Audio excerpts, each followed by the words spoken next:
At 4:47 in the morning, before a single stock market had opened, before most of the world had poured its first cup of coffee, Iran issued a countdown. Not a threat, not a warning shot, a countdown. An Iranian military official stood before cameras and announced that within 4 hours, every major energy site in the Middle East would be hit simultaneously.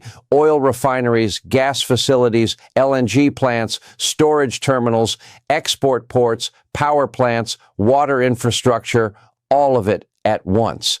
The world had 240 minutes. What happened next didn't just shake oil markets. It triggered a chain of events that, within 9 days, would damage America's regional defense architecture, force a U.S. carrier strike group to retreat, push oil prices toward $200 a barrel, and leave Iranian civilians breathing toxic air from their own burning infrastructure. And here's the part that almost nobody is talking about. The U.S. knew this was coming, and they struck anyway. Before this is over, you'll understand why one analyst called this the first energy war where every country on earth loses, including the ones not fighting. To understand what Iran just did, you have to understand what the Strait of Hormuz actually is. Roughly 20% of the world's oil passes through a narrow waterway, in some places just 33 kilometers wide, between Iran and Oman. Every supertanker heading from Saudi Arabia, Kuwait, Iraq, the UAE, and Qatar to the rest of the world moves through that choke point. Close it, and you don't just raise oil prices. You stop the circulatory system of the global economy. Iran has known this for 40 years. They've built their entire military deterrence strategy around it. 31 command centers, hypersonic missiles, a population of 90 million people primed for asymmetric warfare. They didn't build a military designed to beat the United States. They built one designed to make winning cost more than it's worth. On the other side, Donald Trump announced the U.S. would force the Strait of Hormuz open, framing it as a calming statement to oil markets. Markets didn't calm. Here's the detail that will matter enormously by the end of this story. Iran's domestic fuel is government subsidized. Iranian citizens don't pay market price for oil, which means Iran is the one actor in this conflict that can survive $200 per barrel oil without a domestic political collapse. The war was already 9 days old, but what most people were watching as a Middle East conflict was quietly becoming something the global economy had never seen before. You now know the geography. You know the stakes. What you don't know yet is what Iran had already done to American missile defense, and why the U.S. military may not be able to admit it publicly. The U.S. struck Iranian oil facilities. That part was reported. What wasn't fully reported was the scale of the environmental aftermath. The air above the targeted infrastructure turned toxic. Iranian health authorities issued public warnings. Don't breathe outdoor air without protection. Throw away any unsealed food. Replace your water filtration filters. The chemicals released: benzene, hydrogen sulfide, sulfur dioxide, heavy metal particulates, don't dissipate in days. They settle into soil, water, and food supplies for months. Iranian civilians weren't combatants. They were breathing the war. Iran's response was immediate. If the U.S. was going to destroy Iranian energy infrastructure, Iran would destroy every energy site in the region simultaneously. And they attached a price tag to the threat: $200 per barrel of oil. Think about what that actually means. Commercial aviation becomes economically non-viable. Truck transportation costs double, then triple. European households face heating costs that become genuinely unaffordable. Global agriculture sees input costs explode. The result isn't an oil crisis. It's a sequential collapse. Energy, then food, then transport, then political stability. And here's the complication nobody had fully priced in. Gulf states are running out of storage. Iraq has 6 days remaining. Kuwait, 14 days. UAE and Qatar, 15 to 20 days each. When storage tanks fill, production must physically stop. When production stops, the supply shock isn't gradual. It's a cliff. Meanwhile, on the military side, Iran wasn't just threatening. It was acting. According to reports from the conflict's first 9 days, Iran destroyed half of the U.S. Patriot missile systems in the region, forced a carrier strike group to withdraw, destroyed a billion-dollar American radar installation, and conducted offensive operations across 6 countries simultaneously. The U.S. strategy had assumed overwhelming technological superiority would produce Iranian collapse within days. Instead, Iran maintained all 31 command centers and escalated. The plan wasn't working, and 90% of American voters were already opposed to the war.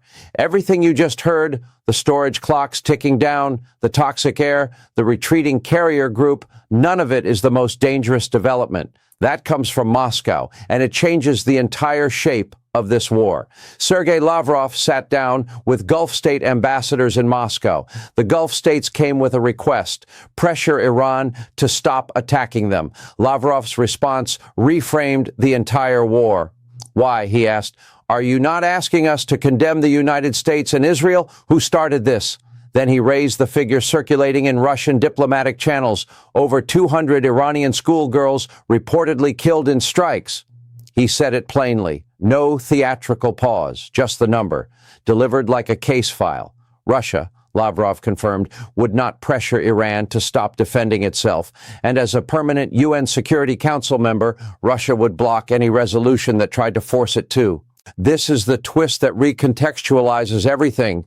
Iran was never just fighting the United States. This was a strategic realignment, one that Russia had been positioned for without firing a single shot. China had already stated it publicly.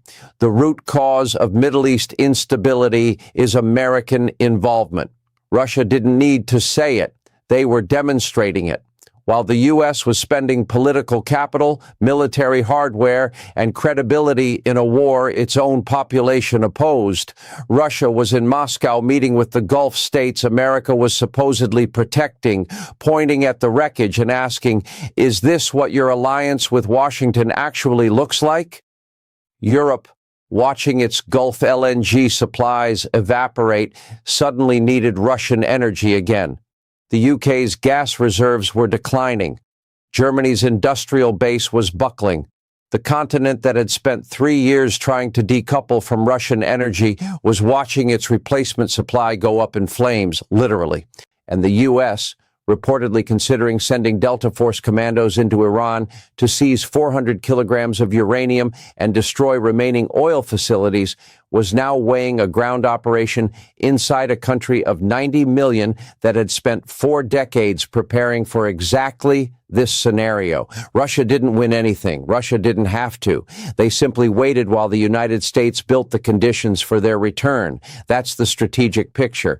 But there are real people inside it. Workers in Dubai who lost jobs overnight, Pakistani laborers stranded with no flights home, civilians told not to breathe outside.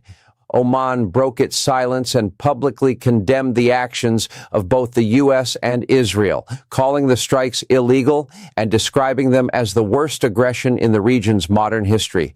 9 days. In 9 days, U.S. regional defense infrastructure was heavily damaged. Gulf state storage clocks started ticking toward zero. Iranian civilians were warned not to breathe. Workers in Dubai were laid off. Pakistani laborers couldn't get flights home. European governments quietly began reconsidering their energy posture. And Russia sat in Moscow, not firing a weapon, watching the map redraw itself. Somewhere in Iran, a family replaced their water filter, threw away their open food, and didn't go outside, not because of the war, because of someone else's decision about their country's infrastructure. Back at the beginning of this story, Iran gave the world a 4-hour warning. It felt like a threat. Looking at the full 9-day picture, it reads like something else, a demonstration, not just of capability, but of preparation. Of a country that had gamed out this exact scenario for 4 decades and was, in its own devastating way, executing the plan. What happens when the storage tanks in Kuwait hit day 14?